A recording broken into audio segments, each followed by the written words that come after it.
Hello students, this is lecture number 7 of alcohol, phenols and ethers, and in today's class we will discuss acidic dehydration of alcohols.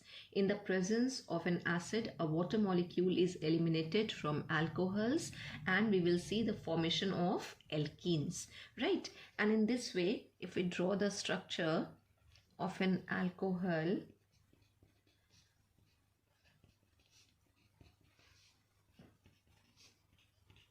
a water molecule is eliminated from this ethyl alcohol और यहाँ पर जो bond टूटेंगी वो alkyl group की bond भी break होगी और functional group की भी बॉन्ड ब्रेक होगी, राइट? इस कार्बन के साथ OH और इस कार्बन के साथ H यहाँ से एलिमिनेट होगा वाटर मॉलिक्यूल के फॉर्म में.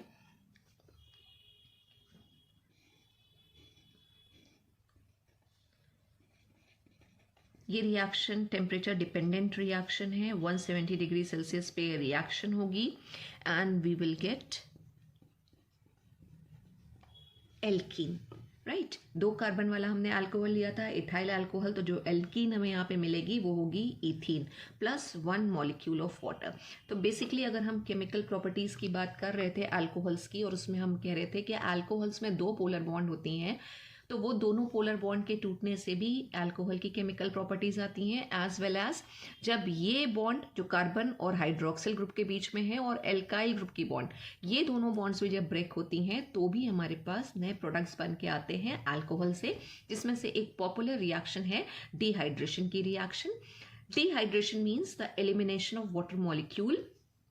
और जो रिएजेंट यहाँ पे यूज किए जाते हैं डिहाइड्रेशन के लिए, राइट, या डिहाइड्रेटिंग एजेंट की तरह जो हमारे सब्सटेंसेस यूज होते हैं, उसमें सबसे पहले जो हमने इतनी सारी रिएक्शन करी हैं वो हमने करी हैं कॉन्सेंट्रेटेड सल्फ्यूरिक एसिड के साथ. ये बहुत ही अच्छा डिहाइड्रेटिंग एजेंट है, राइट?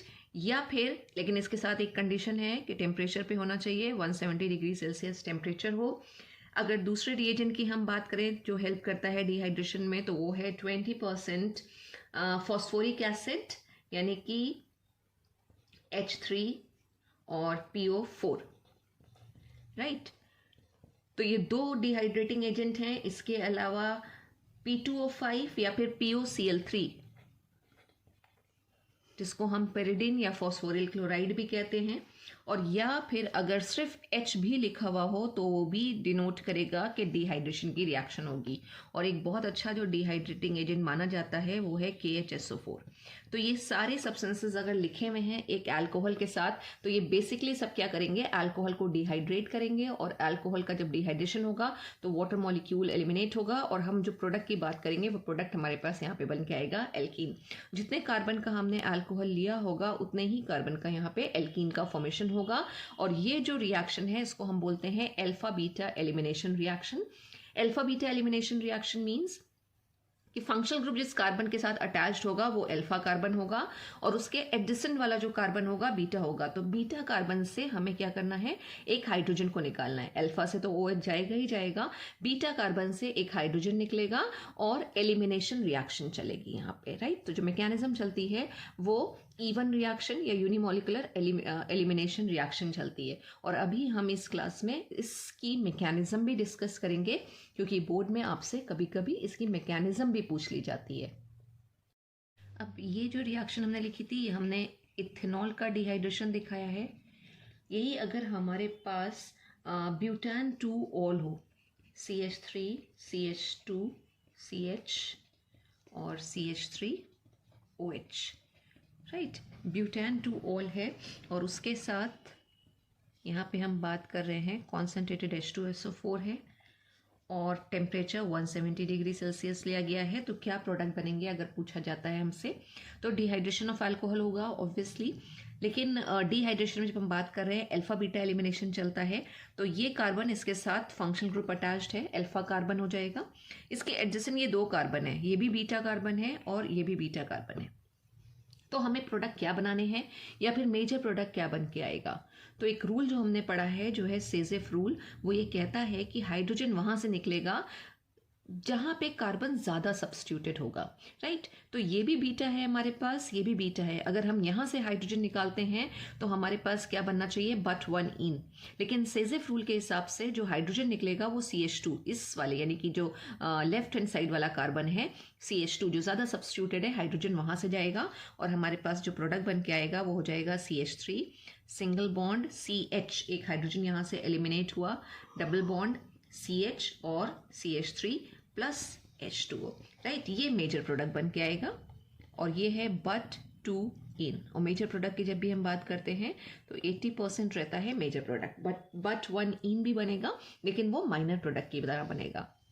और इसी के साथ एक चीज़ और है कि जब हमारे पास कुछ इस तरीके का स्ट्रक्चर आता है तो एल्कीन एक बन के आता है और पॉसिबिलिटी हो कि वहाँ पे सिस और ट्रांस आइसोमरिज्म शो हो सकती हो, तो यहाँ पे जो आइसोमर बन के आएगा बट 2 इन का वो होगा ट्रांस, जो ज़्यादा स्टेबल है, रिएक्शन में वही फॉर्म होता है। तो इसमें अगर हम बात करेंगे तो बट 2 इन का अगर आइसोमर हम लें तो ट्रांस आइसोमर का फॉर्मेशन होगा यहाँ पे। क्यों होगा, क्योंकि ट्रांस जो है वो सिस से ज़्यादा स्टेबल होता है। और इसका ट्रांस आइसोमर किस तरह से आएगा, कार्बन कार्बन के बीच में हम डबल बॉन्ड शो करेंगे, एक एक हाइड्रोजन लगा हुआ है तो हाइड्रोजन को हम ऑपोजिट साइड में लगाएंगे और CH3 ऑपोजिट साइड में आएगा, राइट। तो अगर हम इसको भी देखें तो एक इसका स्ट्रक्चर है 1 2 3 4 बट 4 कार्बन आ रहे हैं, सेकेंड कार्बन के साथ डबल बॉन्ड है तो ये भी बट 2 इन का स्ट्रक्चर है, लेकिन ये ट्रांस आइसोमर है। तो जहाँ पर इस तरीके की कोई सिचुएशन हो तो वहाँ आप ये देख के प्रोडक्ट बनाइएगा कि कहीं सेजेफ रूल तो नहीं लग रहा है, और फिर सेजेफ रूल के हिसाब से ही प्रोडक्ट बनेंगे। अब हम इसकी मैकेनिज्म में चलते हैं कि किस तरह से रिएक्टेंट जो है वो प्रोडक्ट में कन्वर्ट होता है, स्टेप बाय स्टेप क्या प्रोसेस होता है। किसी भी और मैकेनिज्म की तरह इस रिएक्शन की मैकेनिज्म में भी 3 स्टेप्स आते हैं, और जो हम पहला स्टेप की बात करते हैं वो पहला स्टेप में अल्कोहल का प्रोटोनेशन होता है। अल्कोहल का प्रोटोनेशन किस तरह से होगा, जो H2SO4 है यहाँ पे वो H+ डोनेट करेगा, राइट। H2SO4 इस रिएक्शन में कैटलिस्ट की तरह भी बिहेव करता है, हमने रिएक्शन के ऊपर लिखा है कैटलिस्ट की तरह बिहेव करता है। तो अगर कैटलिस्ट की तरह बिहेव कर रहा है तो रिएक्शन के एंड में एज इट इज़ ये ऑब्टेन होना चाहिए। अब H2SO4 जब डिसोसिएट हो रहा है तो ये प्रोटॉन दे रहा है H+ और HSO4-। ये H+ यहाँ पे क्या आएगा, पॉजिटिवली चार्ज है तो उसको हम कहेंगे इलेक्ट्रॉन लविंग स्पीशीज़ है, और इलेक्ट्रॉन लविंग स्पीशीज़ को हम बोलते हैं इलेक्ट्रोफाइल, और यहाँ पे ये बन के आया न्यूक्लियोफाइल, राइट। अब ये इलेक्ट्रोफाइल जो है अल्कोहल पे अटैक करेगा। अल्कोहल अगर हम इथाइल अल्कोहल ले लेते हैं CH3 CH2 और OH, राइट, ये ऑक्सीजन जो है इसके ऊपर लोन पेयर प्रेजेंट है। अब लोन पेयर की वजह से अल्कोहल जो है वो एक वीक बेस की तरह बिहेव करेगा, ये अपने प्रोटॉन जो है H+ को डोनेट करेगा, राइट। ये जो H+ है ये इसके साथ इसके साथ अटैच होगा और ये ऑक्सीजन जो है इसको अपना लोन पेयर ऑफर करेगा। तो कर्व एरो से हम दिखाते हैं कि किस तरह से ये इलेक्ट्रॉन इसके साथ आएंगे और ये ऑक्सीजन जो है इस H+ के साथ एक कोऑर्डिनेट बॉन्ड का फॉर्मेशन करेगा। कुछ स्ट्रक्चर ये बन के आ जाएगा, O और H ऑलरेडी था, राइट, और जो H था अब इसके साथ अटैच हो गया, H पॉजिटिव चार्ज लेके आ रहा है, या ये कहें ऑक्सीजन ने अपने इलेक्ट्रॉन पेयर डोनेट करे हैं इसलिए ऑक्सीजन के ऊपर पॉजिटिव चार्ज आ जाएगा और एक लोन पेयर बचेगा, राइट। इसको हम कहते हैं प्रोटोनेटेड अल्कोहल। अल्कोहल ने प्रोटॉन एक्सेप्ट किया और ये बन गया प्रोटोनेटेड अल्कोहल, और इसी का दूसरा नाम है oxonium ion, right, oxonium ion, इसको ऑक्सोनियम आयन भी कहते हैं। ये रिएक्शन मैकेनिज्म का फास्ट स्टेप होता है, और फास्ट स्टेप हमें पता है कभी भी रेट डिटरमाइनिंग स्टेप नहीं होता है। अब इस ऑक्सीजन के ऊपर पॉजिटिव चार्ज है, राइट, और ऑक्सीजन की इलेक्ट्रोनेगेटिविटी बहुत ज़्यादा होती है। तो अब होगा क्या, ऑक्सीजन पे पॉजिटिव चार्ज होने से ये कार्बन और ऑक्सीजन की जो बॉन्ड होगी ये थोड़ी सी वीक पड़ जाएगी, और जब ये वीक पड़ेगी तो बॉन्ड यहाँ से ब्रेक होगी, और बॉन्ड जब भी ब्रेक होगी तो जो ज़्यादा इलेक्ट्रोनेगेटिव एटम होता है वो इलेक्ट्रॉन पेयर लेके अलग हो जाता है। तो ऑक्सीजन ये दोनों इलेक्ट्रॉन जो इन्वॉल्व हैं सिंगल कोवलेंट बॉन्ड के फॉर्मेशन में, इसको लेके अलग हो जाएगा, वाटर मॉलिक्यूल का फॉर्मेशन होगा, और साथ ही साथ यहाँ पे बन के आएंगे कार्बोकेटायन। तो जो हमारा सेकेंड स्टेप आता है, ये फर्स्ट स्टेप था जहाँ यहाँ पे फॉर्मेशन ऑफ इलेक्ट्रोफाइल हुआ था और अटैक ऑफ इलेक्ट्रोफाइल था। सेकेंड स्टेप में आएगा formation of carbocation, formation of carbocation. Carbocation का मतलब कार्बन के ऊपर पॉजिटिव चार्ज होगा, राइट। Formation of carbocation. और ये जो स्टेप होता है ये पूरी रिएक्शन मैकेनिज्म का स्लो या स्लोएस्ट स्टेप होता है, और जो स्लोएस्ट स्टेप होते हैं या स्लो स्टेप होते हैं वही रेट डिटरमाइनिंग स्टेप होते हैं। तो ये इस रिएक्शन मैकेनिज्म का आरडीएस है। अब यहाँ से हमें ये दिखाना है कि किस तरह से ये जो है प्रोटोनेटेड अल्कोहल, इसमें से वाटर मॉलिक्यूल का एलिमिनेशन हो रहा है। तो हमने ये स्ट्रक्चर बना लिया, CH3 CH2 OH, lone pair oxygen का पॉजिटिव चार्ज और एक H इसके साथ और अटैच्ड है। अब ये पूरी बॉन्ड जो है इलेक्ट्रॉन लेके अलग होगा, और यहाँ से जो ब्रेक होगा बॉन्ड उसे हम कहेंगे एक हेट्रोलिटिक फिशन हो रहा है, राइट। और फॉर्मेशन ऑफ कार्बोकेटायन होगा, वाटर मॉलिक्यूल निकलेगा -H2O, और हमारे पास 2 कार्बन वाला कार्बोकेटायन बन के आ जाएगा, कार्बन के ऊपर पॉजिटिव चार्ज है। अब कार्बोकेटायन हाईली अनस्टेबल स्पीशीज होते हैं, पॉजिटिव चार्ज आ रहा है, हाईली अनस्टेबल होगा ये।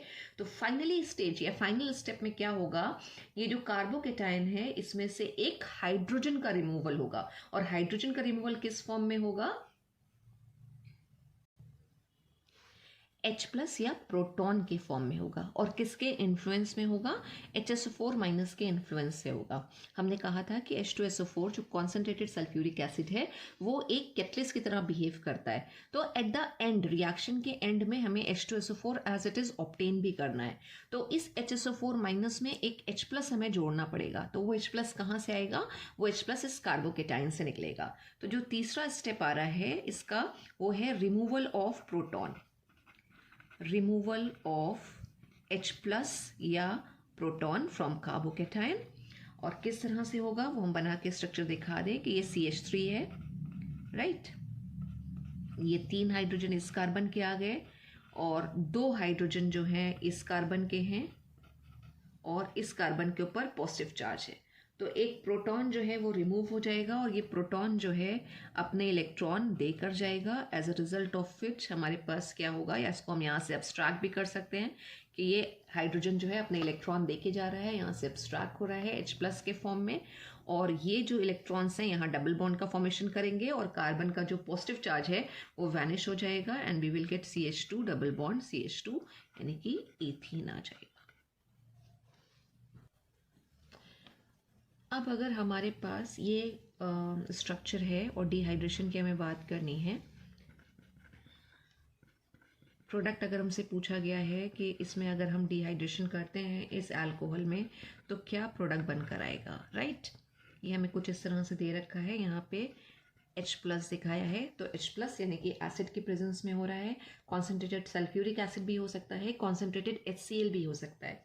ये स्ट्रक्चर है किसका, अगर हम IUPAC की बात करें तो फर्स्ट कार्बन, सेकेंड कार्बन, तो दिस इज 2,2 डाईमिथाइल और प्रोपान 1 ऑल का स्ट्रक्चर है। अब हमसे पूछा जा रहा है कि यहाँ पे क्या प्रोडक्ट बनेगा या क्या मेजर प्रोडक्ट बनकर आएगा। तो हमें जब प्रोडक्ट्स बनाने हैं तो सेजेफ रूल की तो अभी हमने बात करी, इसके अलावा 1,2 हाइड्राइड शिफ्ट या फिर मिथाइल शिफ्ट का भी ध्यान रखना है कि अगर पॉसिबिलिटी है एक सेकेंडरी कार्बोकेटायन बन रहा है और वहाँ पे पॉसिबिलिटी है कि टर्शरी कार्बोकेटायन बन सकता है, तो आइदर हम हाइड्रोजन को हाइड्राइड के फॉर्म में या फिर मिथाइल ग्रुप की शिफ्टिंग करके टर्शरी कार्बोकेटायन बनाते हैं, क्योंकि टर्शरी कार्बोकेटायन ज़्यादा स्टेबल होते हैं।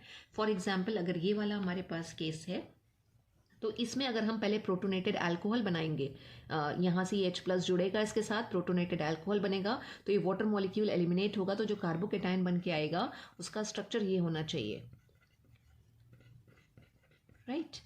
ये CH2 होगा और CH2 के ऊपर ये पॉजिटिव चार्ज आ जाएगा। तो जो कार्बोकेटायन यहाँ पे बन के आया वो 1 डिग्री कार्बोकेटायन आ रहा है, लेकिन इसके नेक्स्ट वाला जो कार्बन है, राइट, उस कार्बन को अगर हम देखें तो वो कार्बन जो है टर्शरी कार्बोकेटायन में कन्वर्ट हो सकता है, और अगर ये टर्शरी कार्बोकेटायन में कन्वर्ट हो सकता है तो उसमें हम मिथाइल शिफ्ट लगाएंगे, 1,2 मिथाइल शिफ्ट लगाएंगे, राइट, पूरे के पूरे मिथाइल ग्रुप, क्योंकि हाइड्रोजन है नहीं इस कार्बन के साथ, पूरा मिथाइल ग्रुप प्रेजेंट है, तो हम पूरे मिथाइल ग्रुप को उठा के ट्रांसफ़र कर लेंगे।